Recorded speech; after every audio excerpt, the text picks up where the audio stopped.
பொருளோடு புகழைத் தந்து போற்றிடும் வாழ்வைத் தந்து வருங்காலம் அனைத்தும் செல்வம் வரும் காலம் ஆக்கி வைத்து பெருமைகள் வழங்க வேண்டும், பேரருள் கூட்ட வேண்டும்.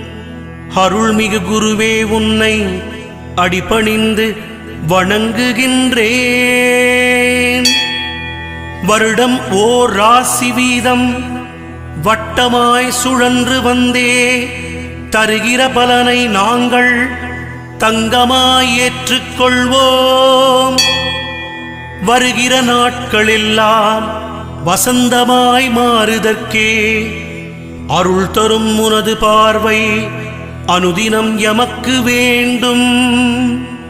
குருவே, நீ பார்த்தால் போதும் கோடியாய் நன்மை சேரும்.